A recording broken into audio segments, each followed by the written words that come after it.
Bom, no encontro passado, então, nós vimos quase que todo o capítulo 6, né? Ouvimos inteiro, vimos inteiro o capítulo 6, né? Falou sobre o sexo, a evolução e o sexo. Esse próximo capítulo aqui, que é o capítulo 7, ele fala de evolução e hereditariedade. Analisando esse capítulo, que tem bastante coisa, né? Ele vai explicar como que os nossos, ou vamos falar assim, o nosso material genético, a nossa hereditariedade, ela vai se fazendo presente, mas não esquecendo dos nossos antepassados que forjaram neles estruturas, né, que vão deixar com que o nosso corpo de hoje em dia esteja adaptado a este período. Então, se a gente colocar o corpo de hoje para daqui 50 anos, ele não vai ser adaptado mais. Se a gente colocar esse corpo há 50 anos para trás, voltar no tempo, vai ser como se fosse o corpo... Claro que não vai ser igual, óbvio, né? Uma pretensão minha falar isso. Mas assim, ó, comparando bem rispidamente, vamos colocar assim, é o corpo de Jesus há 2000 anos atrás. O corpo de Jesus, ele estava à frente de tudo e todos, não tem nem como comparar, né? Um ser que estava calçando, que calçava 44 num pezinho de 10, né? Vamos colocar assim, tamanho a magnitude dele lá quando reencarnou. Então, assim, ó, o nosso corpo, ele vem adquirindo estruturas ao longo das reencarnações que permitem com que a pessoa que vai reencarnar, por afinidade naquela família, ele tenha habilidades e aptidões de estar vivendo naquela época. Que é bem interessante. Tá? Um resuminho básico aí. Boa noite, Rodrigão. Tudo bem? Boa noite, meus amigos. Tudo bem? Boa noite, Rodrigo. Tudo bem por aí, gente? Maravilha. Desculpe o atraso. Ótimo. A gente está começando, já acabou de fazer a oração, só estou dando uma prévia aí no capítulo, tá? A gente está no capítulo 7. Beleza? Tranquilo. Beleza? Então, tomar um cafezinho aqui para dar uma... Né? Ó! O santo café dos estudos aqui, ele é bala. Então, olha só. Para começar o primeiro item, né? Evolução e hereditariedade. Princípio inteligente e hereditariedade. E vai mais ou menos faltar isso que eu acabei de falar, né? Ou seja, agregando estruturas ao longo das reencarnações que vão fazer com que o corpo perispiritual, ele tenha a capacidade, o corpo mental tem a capacidade de atrair os melhores genes para a reencarnação dessa pessoa, naquele momento. Então, ele coloca assim, ó, uma frase bem interessante, né? A hereditariedade define a vida. Define a vida. E no próximo capítulo a gente vai entender o porquê dessa frase. Não é nem nesse. É porque no próximo capítulo. Vamos tentar chegar lá. Então, ele define a vida porque ele oferece o princípio inteligente. Ele colocou é bem curtinha essa parte. Ele coloca assim, ó. Os cromossomos de natureza fisiopsicossomática. Então, os cromossomos, eles têm natureza fisiopsicossomática. Lembrando que o cromossomo tem toda a informação do nosso corpo, né? Desde quando a gente nasceu e ao longo da nossa vida. Ele vai ter todas essas informações genéticas, tá?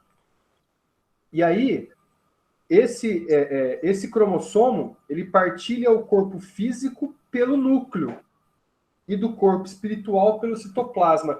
Essa é uma informação crucial para mim, biólogo, que assim, ó, determinou e explicou diversos fatores, né? O porquê que a nossa mente desorganiza o corpo todo. Porque se o corpo é formado por células, ele tem a informação aqui. Então, os cromossomos são de natureza fisiopsicossomáticas, ou seja, envolve a mente e o corpo, né? Que partilham do corpo físico pelo núcleo. Então, a mente, ela se organiza em estímulo através do núcleo de todas as células. Lembrando que o nosso corpo tem mais de 27 trilhões de células, tá? E cada célula tem o seu citoplasma, que é aquela aguinha, lembra que eu falei? Da célula, aquela água por dentro que envolve todas essas estruturas.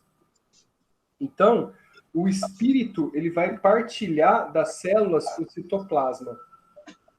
Então, é uma coisa assim, ó, que vai unir corpo espiritual, corpo mental, no mesma estrutura que vai ser a célula.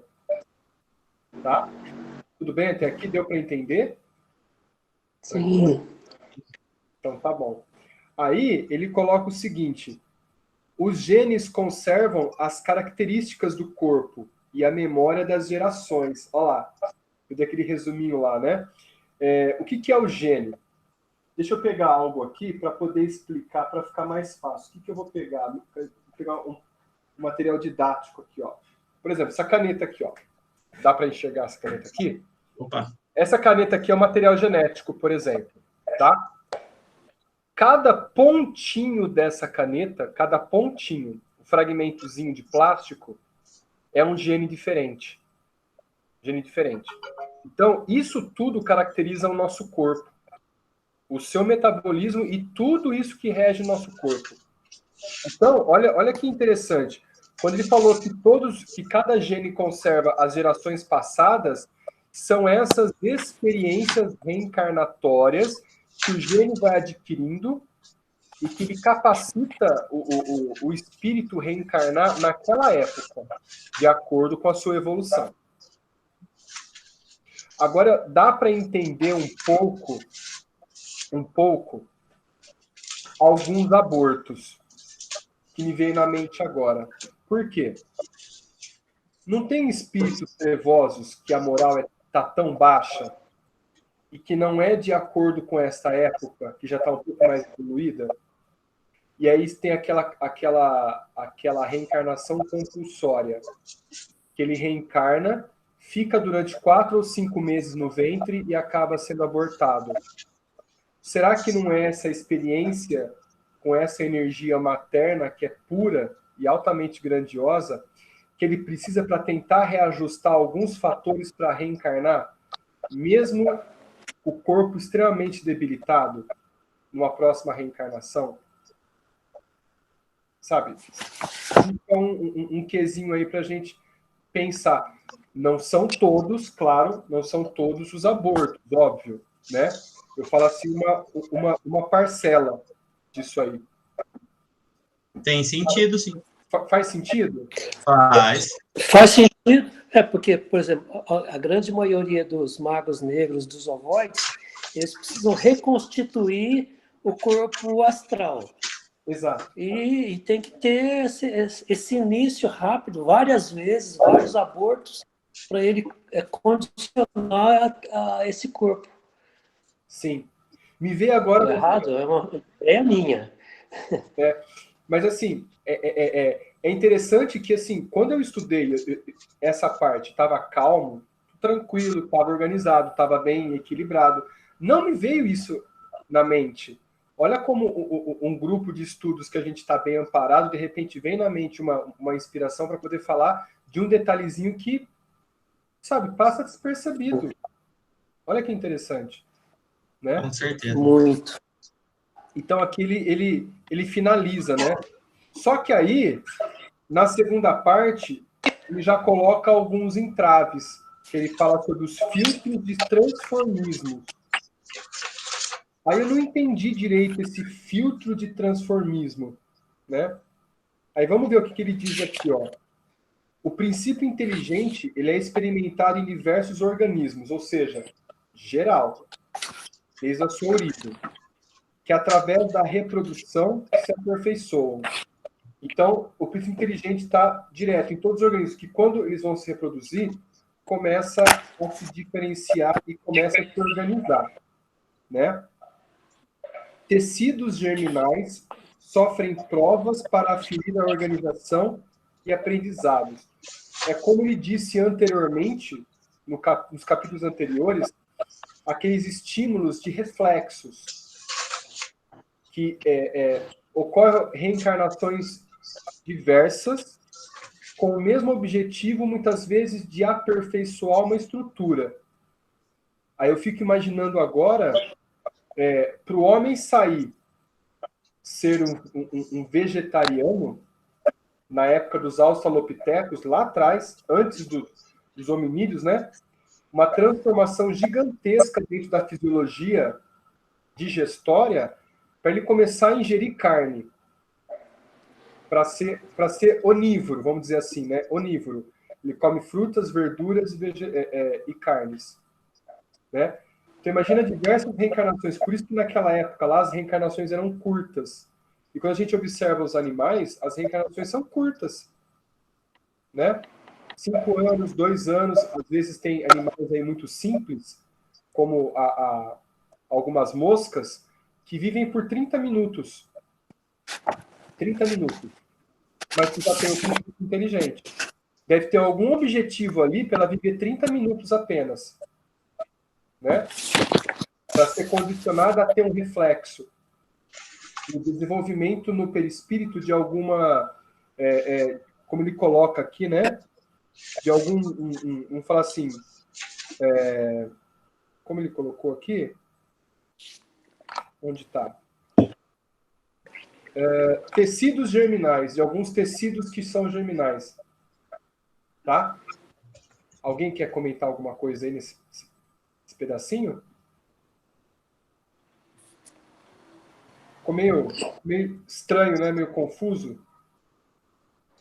Ou tá difícil. Hã? Um pouquinho difícil, né? Vamos tentar resumir aqui, ó.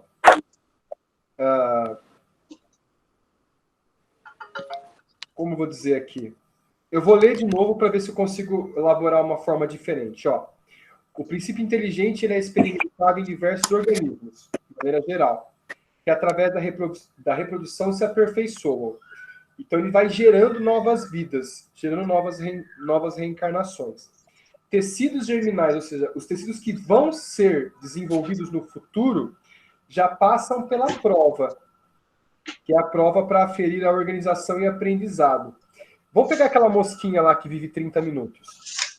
Será que ela não tem uma necessidade de se reproduzir o quanto antes possível e ter uma tendência de seguir um instinto sexual que ela não tinha anteriormente? Porque para ter uma vida de 30 minutos, você eclode do ovo, desenvolve a larva em adulto muito rápido, em menos de 10 minutos, e você tem praticamente os outros 20 minutos para tentar achar um parceiro sexual e deixar ovos novamente. Um instinto de perpetuação de espécie, pode ser. Né? E nisso você já condiciona a parte inteligente dela no sistema nervoso. Se a gente pegar o sistema nervoso de um mosquito, ele é extremamente simples. É uma união de neurônios, né, de células nervosas ali, e que só respondem a alguns reflexos.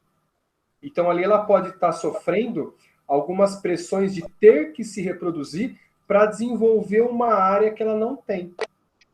Isso no corpo perispiritual. Mas ela vai traçar esse objetivo na experiência física. Deu para entender melhor agora? Sim. Deu. Ficou mais claro, né? Ficou mais claro. Graças a Deus. Bem complicadinho. Olha só. Então, para a gente terminar essa parte aqui, ó. As formas são as mais diversas entre os seres monstruosos. Olha lá. Na escuridão ou não. Mantendo parentescos através dos cromossomos, no qual serão estudados na filogenia do futuro. Ou seja, existe uma área da biologia, que é a filogenia, onde a gente estuda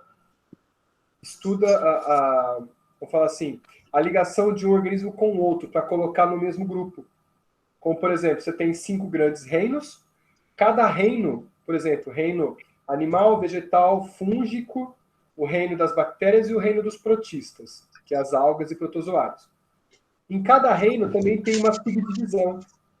Cada subdivisão tem outras subdivisões, até chegar na espécie. tá? Até chegar na espécie. E vocês não têm ideia de que semana passada me aconteceu. A gente acabou a aula, eu fui dormir, eu acordei de manhã, não sei por quê, eu acordei, olhei lá o celular, eu tinha aula. Sabe aquelas notícias do Google que a gente coloca no celular lá, vai arrastando? Então, eu coloquei nas notícias e uma me chamou muito a atenção, que falou assim, ó, foi aprovada a nova forma de classificação dos seres vivos por mais de 200 cientistas. Aí eu, como? Como assim? E a gente tinha estudado essa parte, mas não veio para o estudo na semana passada, né? Mas estava muito fresco na minha mente ainda. Aí eu comecei a ler reportagem. E tem o Carlos Linneu, né? Um francês que ele elaborou toda essa organização. A gente fala que é a divisão lineliana, né? De organização de seres vivos. E que há mais de 200 anos não era mexida, porque não tinha como mexer. Agora um cientista encontrou, e ele uniu a genética nessa nova classificação, e foi aprovada. E tem outra notícia. É que esse dia foi um dia assim, ó, muito bom. Foi definida uma nova forma de se caracterizar a vida. Agora pode-se colocar o vírus como um ser vivo, e a gente pode começar a estudar o vírus como sendo o primeiro ser vivo do planeta. Isso tudo na semana passada. Nós estávamos comentando aqui. E a hora que eu li aqui, eu comecei a ficar eufórico de novo. Porque você agora classifica a vida não só se reproduzindo, tendo material genético, tendo célula, ou tendo metabolismo, que são as reações químicas, né? Mas você pode caracterizar como sendo a capacidade de se adaptar ao ambiente. O vírus tem. Então ele vai ser incluso como um ser vivo agora. Olha que fantástico. Veio bem juntando no nosso estudo. Que legal. Ficou bem legal. Bom, vamos voltar para o patamar terreno agora, de hoje. E ele fala sobre a descendência e seleção, onde ele vai unir também essa nova forma de classificação de hoje. Olha por que isso tudo me intrigou. Ele fala o seguinte: Lamarck e Darwin destinaram a entender suas bases evolutivas o desenvolvimento tanto no plano carnal quanto no plano espiritual. Os dois fizeram isso, mas eles não entendiam o que estavam fazendo. Deixa eu só explicar um pouquinho de Lamarck e um pouquinho de Darwin. Lamarck viveu na mesma época que Darwin. Só que naquela época o cristianismo ele dominava todo o planeta como forma de imposição. Quem tinha as ideias diferentes da igreja era tratado como, né? Esqueci a palavra. Me ajuda aí, Clarinha, professora, me ajuda aí. Era tratado como... Herege, um herege. Isso, obrigado. Herege. Isso, herege. Então, o Lamarck, ele jogou algo para poder tentar explicar a evolução, como sendo assim, ó, o organismo se esforça para adquirir experiências e isso ele passa para os seus descendentes. Por quê? É uma ilusão você ver assim, ó, o pescoço da girafa. De tanto ela esticar o pescoço alonga e isso passa para os seus filhotes. Isso, materialmente, não é possível. Só que o pensamento dele não está errado. Porque se a gente colocar o plano espiritual junto com esse pensamento, faz sentido. Porque a experiência de esticar o pescoço no perispírito adquire uma transformação no corpo mental, que na próxima geração ele vai vir com uma mutação de ter o pescoço um pouco mais alongado. Olha que fantástico isso. Só que o Lamarck, ele caiu por terra por quê? Porque as pessoas não tinham essa visão de lado espiritual, só o material. Aí veio o Darwin. O Darwin explicou o seguinte: as espécies, os indivíduos, nascem com variações de estruturas. Então, numa mesma família, você tem diversos irmãos com estruturas diferentes. Aquele mais adaptado ao ambiente sobrevive mais, que era o corpo da girafa com o pescoço mais longo. Então, a girafa que nascia com o pescoço mais longo, ela comia mais, se multiplicava mais e perpetuava melhor aquela característica. Isso é uma visão material. Então, se a gente unir os dois, olha que trabalho fantástico. Você tem uma nova definição também de classificação, organização, como o Linneu errou no passado, mas é um erro que favoreceu a nova formação de hoje. Então, essa nova classificação vai envolver Darwin e vai envolver também o Mendel, que é o pai da genética. Ele une os dois. Tá? E aí ele fala o seguinte: pois as células agregam aprendizados na ramagem da reencarnação compulsória. Olha que fantástico. Então, aqui entra o Lamarck, que foi tão desprezado antigamente. Quer dizer, até hoje, né? Como a primeira ideia evolucionária, ou evolucionista, né? Para que o Darwin chegue e posiciona as leis da evolução. Tá? Então, aqui ele está unindo os dois. E eu acho que quando o planeta todo entendeu o espírito como sendo parte plausível e estudável do corpo humano, vão voltar a estudar Lamarck novamente. Tá? Que a gente vê muito rápido durante o período escolar. Tá bom? Alguma coisa a acrescentar? Tranquilo? Por enquanto, não. Então, tá bom. Olha só. Eu acho que o Lucas teve um probleminha lá com a internet dele. Caiu. Ô, Flaubert, Oi? deixa eu entender melhor isso aí. O Lamarck, ele dizia que os indivíduos que melhor se adaptassem eram os que sobreviveriam, é isso? O inverso. O O inverso. inverso? Ele se esforçava, o Lamarck disse que os indivíduos se esforçavam para adquirir estruturas melhor adaptáveis. Tá? Aí o Darwin, que é o pai da evolução hoje, que a gente considera, ele fala que os indivíduos nascem com essa variação. E o ambiente, ele seleciona os mais adaptados. Entendeu? Ó, vamos comparar assim, ó. Vamos comparar assim. Desculpa se eu vou ofender de alguma forma, tá? Ou provocar algum constrangimento. O câncer. Se a gente olhar o câncer pro lado de Lamarck, a gente vai entender assim: o ser humano vai fazer tanta força para se livrar do câncer que daqui a 50 anos não vai mais existir o câncer, porque as pessoas se esforçam, morrem, mas deixa descendente. Os mais jovens têm aquele esforço mais resistente, morre. E assim vai até ficar livre da doença. Entende? Isso é o que Lamarck pensava, tá? O Darwin não. As pessoas nascem com variações de resistências ao câncer diferente. O mais resistente ao câncer, se tiver, ele vai sobreviver. Aquele que não tiver essa resistência vai morrer. Deu para ter uma comparação agora? Sim. Sandra, entendeu? Sim, entendi. Eu fico pensando, por exemplo, né? Os negros africanos, por que eles têm a pele negra, né? Porque eles se adaptam àquele ambiente, né?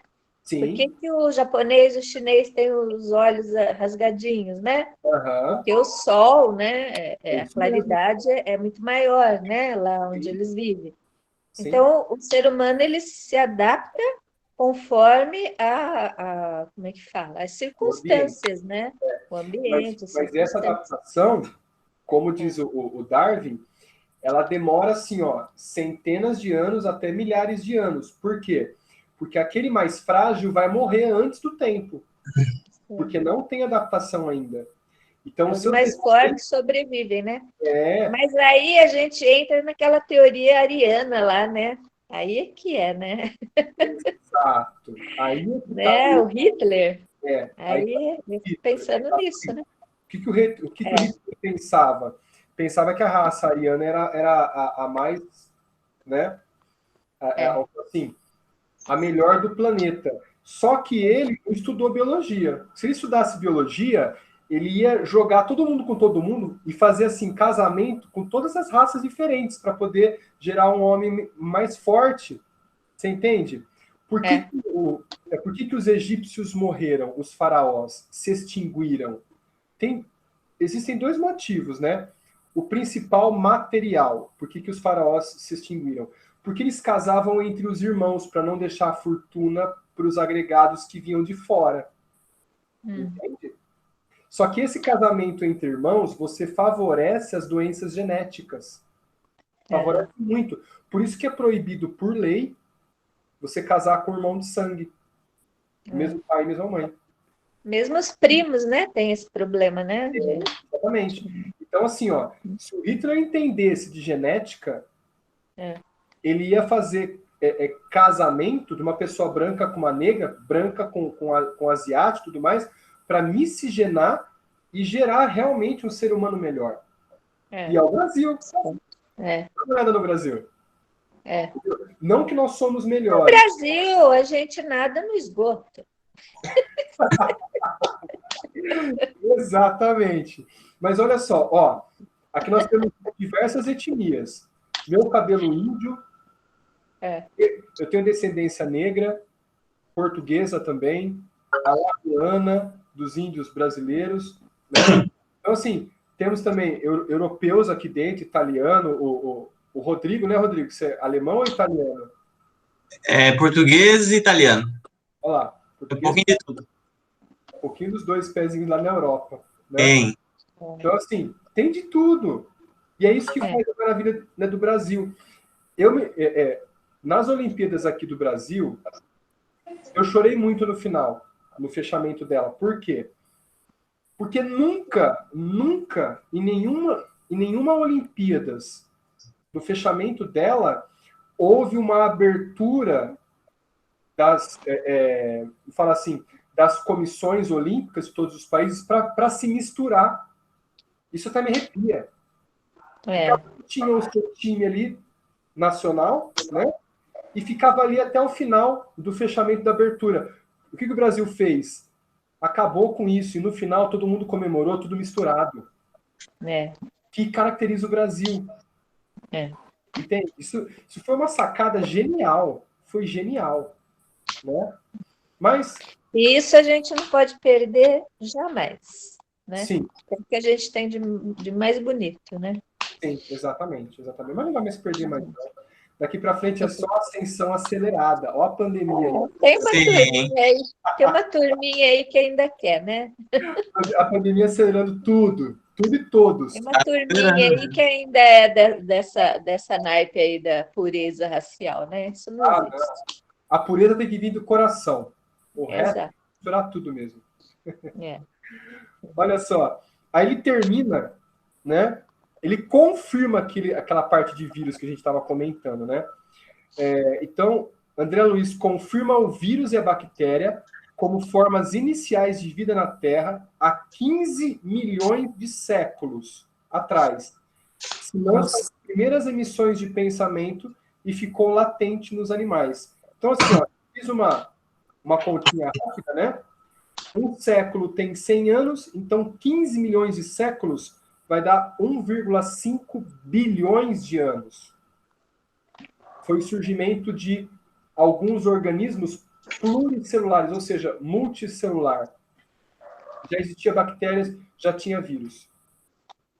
Tá bom? E a gente fecha o vídeo 3 e começa o vídeo 4. Aqui. Nós temos um micro... como é que fala? Um mundinho, né, dentro do nosso próprio organismo, né? Nosso intestino é cheio de bactérias, né? Em biologia, eu gosto de brincar com os alunos assim, ó. nós somos um ecossistema? Aí o pessoal pega e fala assim, não, professor, porque ecossistema é formado por organismos e os fatores que favorecem a vida, como água, luz, temperatura. Eu falo assim, ó, tá, lê de novo o que você acabou de falar. Você não tem temperatura? Você não tem acidez? Você não tem água? Entende? Você não tem sais minerais? Então você tem vida com você. Aí, alguns cientistas falam assim, ó, nosso corpo é formado por 80% de bactérias. Quando eu falei isso uma vez na aula, um aluno ficou maluco. Como assim, professor? Não é impossível. Eu falei, é simples. Existem, por exemplo, 80 bactérias para cada célula. Como assim? Mas bactéria não é grande como a célula? Não. Se a gente fosse do tamanho de uma bactéria, a célula teria o tamanho de 4 quarteirões. Então, acho que cabe 80 pessoas em 4 quarteirões, né? Cabe no centro espírita, né? Pra gente dar palestra ali, no mesmo quarteirão, um cantinhozinho. Então, assim, tem muito organismo. Muito organismo. Tá? Aí ele fala do capítulo 7, que a gente vai entrar agora, né? Evolução e hereditariedade. Ué, foi de novo? Ah, não, né? Não, não foi. Não. Não. Tô achando que eu fui ler de novo. Não, tá certinho.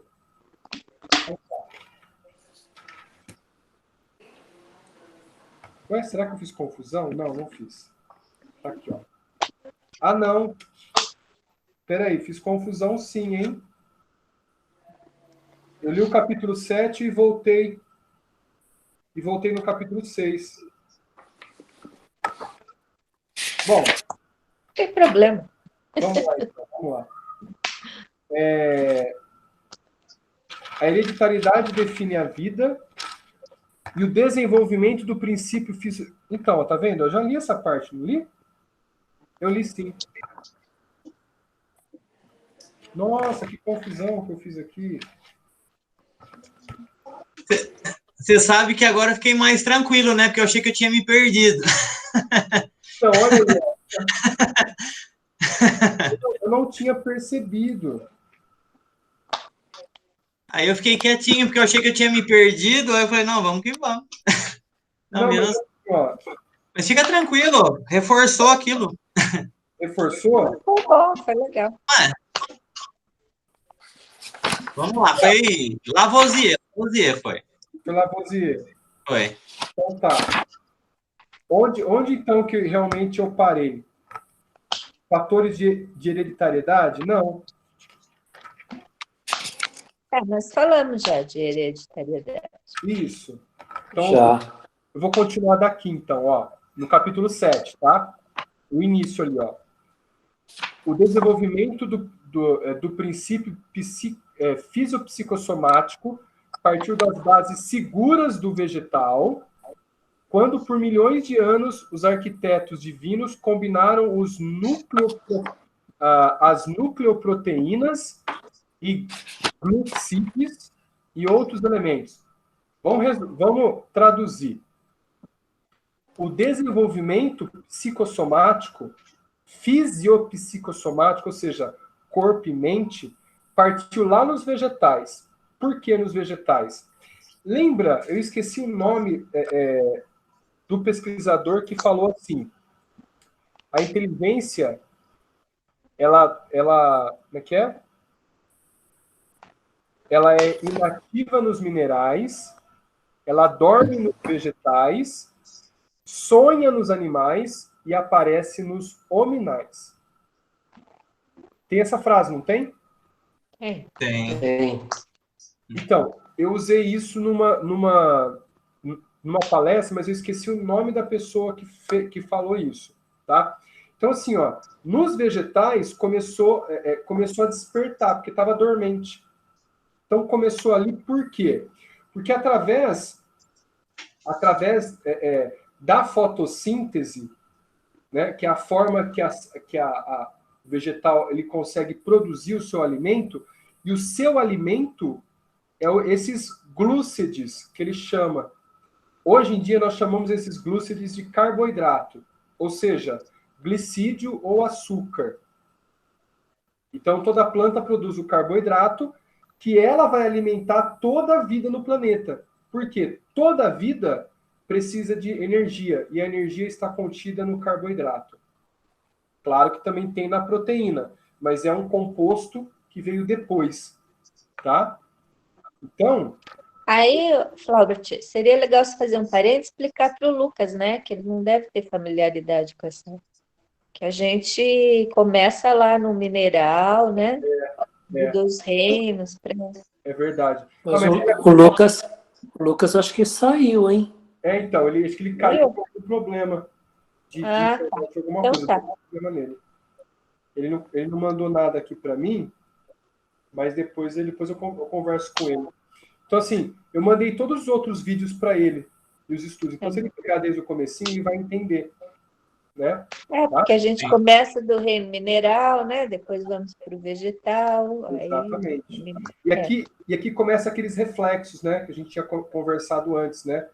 Os reflexos sobre ter o condicionamento de hoje que nós temos, produzir substâncias, ela começou com reflexo lá das bactérias, que passou para os vegetais, e hoje é normal para a gente.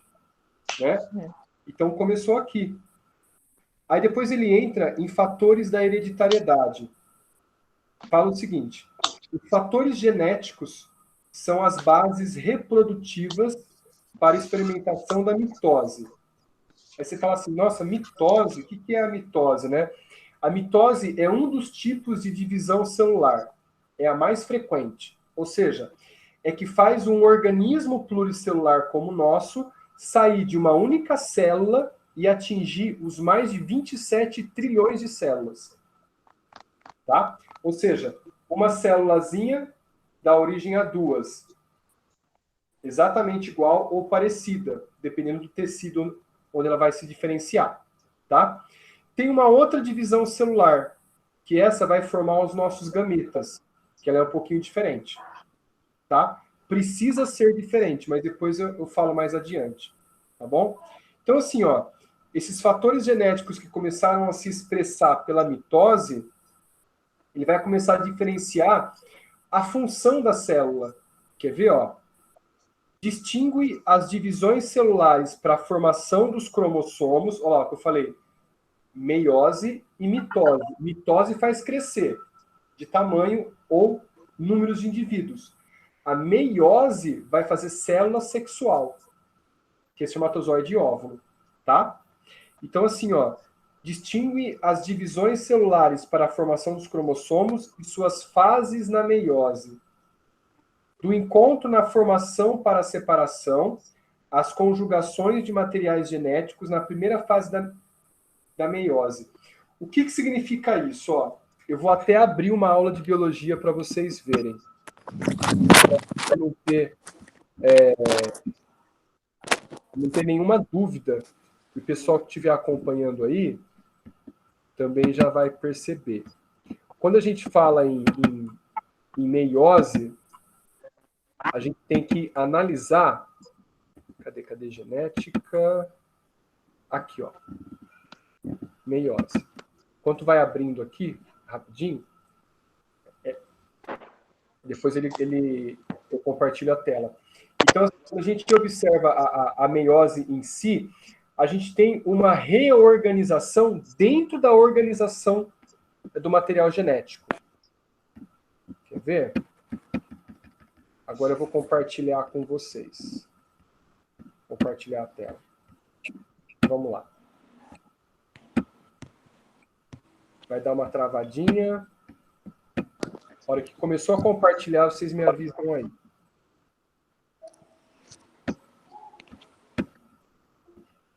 Apareceu? Apareceu. Apareceu? Então tá. Apareceu. Ó, essa divisão aqui é divisão meiótica. Divisão celular do tipo meiose. Então, eu venho direto para cá. Ah, desculpa, ó. O que é a divisão meiótica? Ela vai fazer o seguinte, ó. Para a gente ter o encontro de espermatozoide com óvulo, cada célula tem que ter a metade dos cromossomos de um indivíduo adulto. Por exemplo, nós seres humanos temos 46 cromossomos. 46. Então, para você unir duas células, cada célula tem que ter 23 cromossomos cada uma. Quando elas juntarem, elas vão formar 46, concorda? Então, você tem essa característica aqui, ó. Aqui estão os cromossomos, o azulzinho e o vermelhinho. Eles se duplicam e aí se separam. Aí se separa de novo. Então, cada célula dessa aqui, ó, vai ter 23 cromossomos em comparação com essa primeira, que tem 46. Tá? Agora, qual que é essa variabilidade que ele citou aqui, ó? Eu vou ler de novo, ó. Do encontro na formação para a separação, as conjugações de materiais genéticos na primeira fase da meiose. Qual que é a primeira fase da meiose? É essa aqui, ó. A gente chama de prófase. Tá? Vai acontecer isso. Isso é a conjugação, tá? É a mistura de material genético dentro do mesmo indivíduo. Isso aqui é perfeito, que vai aumentar a característica genética de um indivíduo, podendo sim ser adaptável ao novo ser reencarnante através de uma patologia ou não, ou sendo resistente a alguma patologia, tá?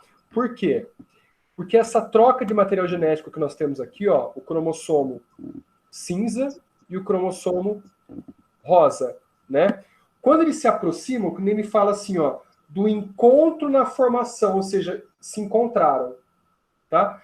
Pessoal, isso aqui foi falado antes de descobrirem isso, tá? Eu estou mostrando para vocês algo que não tinha sido descoberto ainda quando foi lançado esse livro.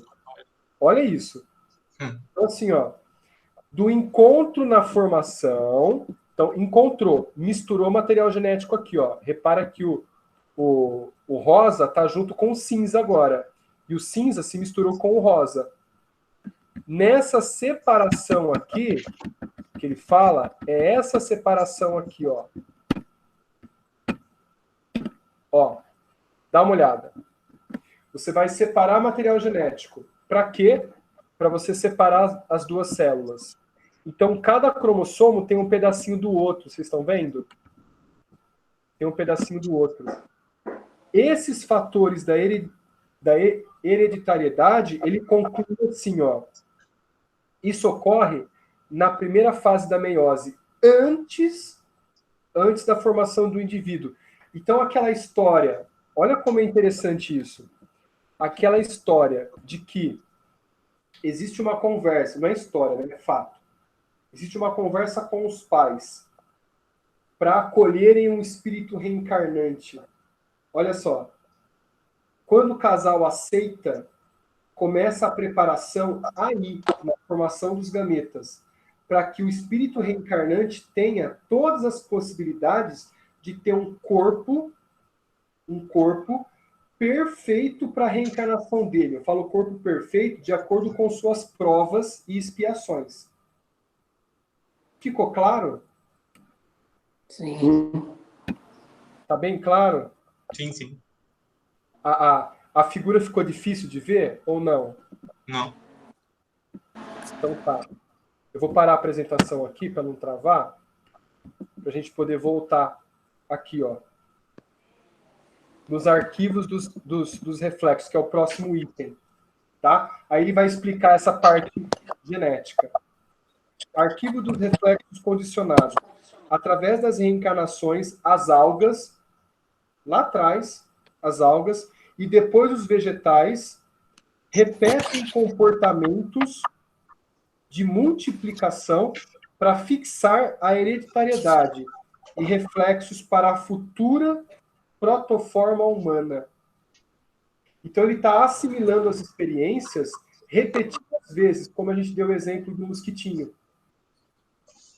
que pode reencarnar na mesma espécie, vivendo por 30 minutos, para poder fixar no corpo espiritual dele, no corpo mental, alguma forma que ele precisa ter na próxima reencarnação. comprovando aí que a gente viu anteriormente. Olha como ele fala aqui e prova depois. Fala e prova depois, né? Bem interessante. Sim. Aí ele retoma, deixa eu ver aqui. Vai lá para a construção do destino. Isso aqui eu achei fantástico. A construção desse destino. A construção do destino é dado de acordo com cada criatura que plasma implementos novos no corpo espiritual. Da ameba ao ser hominal, conquista tecidos e órgãos que suprem as necessidades do homem na construção do seu crescimento espiritual, que é isso que a gente vem falando. Então, agora, como hominal, nós temos experiências intelectuais que conjugam a parte emocional para a gente estabelecer uma forma de não cair mais no erro. A gente entende. Vamos provar. Aí vem agora a provação. Se você não entendeu, vamos consertar? Expiação. Provação de novo. É a prova do Enem do final do ano. Interessante. E aí ele termina. O ser determina sua genética no zigoto pela influência ou presença do espírito. Ele está comprovando isso que a gente acabou de ver lá na meiose. Se o contrato de reencarnação está feito com a família, ou seja, você me deixa ser o seu filho, mesmo se eu te matei? Eu posso ser seu pai como forma de você me desculpar daquilo que eu te fiz? E aí, os arquitetos da genética vêm modificar com essa divisão celular as estruturas genéticas que vão agregar o espírito reencarnante. Isso é fantástico. Isso é fantástico. Isso prova, mais uma vez, o sentimento que eu tive antes da minha filha vir, acho que até comentei já, de uma sensação de multidão. Incrível. Quando eu fiz um retrocesso, né, a Dani, minha mulher, foi lá no médico, ele falou assim, você está de tantas semanas. E eu comecei a revisar, exatamente no dia, né? Você revisar. E quando a gente foi dormir, a gente foi assistir televisão, tal, aí foi para a cama e foi dormir. Eu deitei e falei para ela assim, nossa, o quarto tá cheio, mas não tô vendo ninguém. Eu tenho a sensação que o quarto tá cheio. E era a equipe reencarnante. E eu não sabia. Ou quer dizer, falavam assim para mim assim, cala a boca. Fica quieto, é sério. Aí eu fiquei quieto e comecei a dar risada. E dormi. Dormi. Né? Porque o ato aconteceu muito tempo antes, no mesmo dia. Mas aquela sensação, porque a equipe espera o casal ter a relação e não entra no ambiente. Eles respeitam essa relação. Que não é respeitado pelos obsessores se a pessoa está fazendo por libertinagem. Vamos deixar bem claro. Né? Por isso que os motéis estão cheios de vampiros sugadores de energias sexuais. Né? Olha que interessante. Então, assim, aí depois eu comecei a ter esse vislumbre. Falei, será que... E aqui está comprovando. Olha só. Então, os arquitetos vêm modificando já e colocando o reencarnado na posição onde ele, por aproximação e influência, determina a genética que já está pronta para ele. Como num dos livros do André Luiz, que mostra a formação do ser antes de reencarnar. O ser reencarnante vai lá no departamento de reencarnação, conversa com a pessoa que vai arquitetar a genética dela, para passar pelas experiências, e ele fala assim, eu quero tudo isso. Aí o mentor fala assim, calma, você não é capaz de passar por tudo isso, vamos devagarzinho? E aí começa a arquitetar a genética. Olha que fantástico. E a pessoa vê o corpo que ela vai ter, viu? A pessoa vê, porque eles formam em miniatura para a pessoa observar. Olha isso. É maravilhoso, é fantástico. Maravilhoso.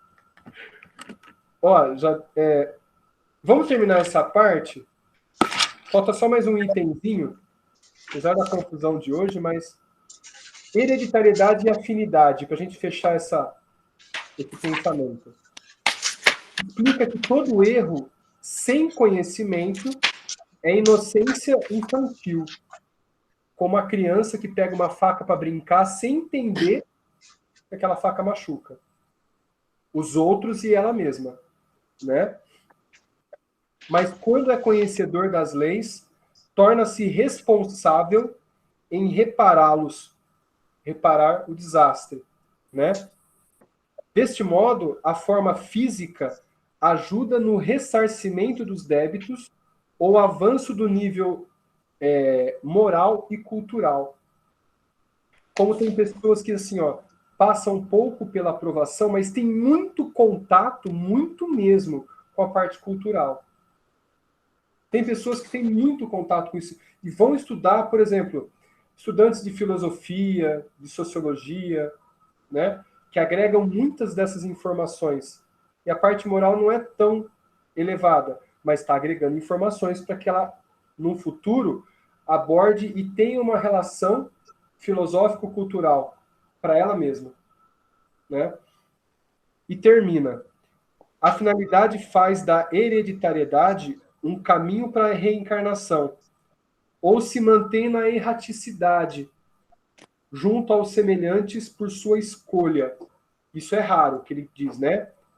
A esforçar-se no bem maior, nos impulsos de perfeição. O que ele quis dizer?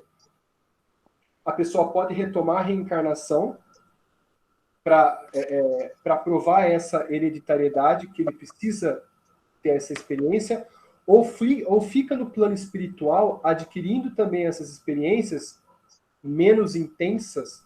A gente sabe que aqui no plano material a gente tem muito mais intensidade de experiências, né? Mas ele fica lá estudando. Para a oportunidade que vier, ele vem colocar à prova aquilo que ele estudou. Que é o que todos nós viemos fazer. Estuda, estuda, estuda, depois vem e tenta colocar à prova. Tá? Pessoal, desculpa da confusão. Tá? Desculpa da confusão aí. Tinha umas coisas preparadas aí bem legais para hoje, mas essa confusão tirou um pouco o nosso tempo. Mas como o Rodrigo disse, né? Reforçou o que veio lá de trás, às vezes ficou meio confuso. De repente havia necessidade da gente retornar, né? Exato. Foi proveitoso, foi super proveitoso. Foi sim. Eu acho que sim. Né? Eu até hoje, inclusive, eu quase terminei o estudo do vídeo 4. Mas o próximo a gente termina. Vamos devagar, certo? Mas esse devagar concretizando tudo, né? Vamos tentar Eu acho. ir lá o máximo. Sim. Melhor. Para que pressa? Pra que... Eu vou finalizar a gravação, tá?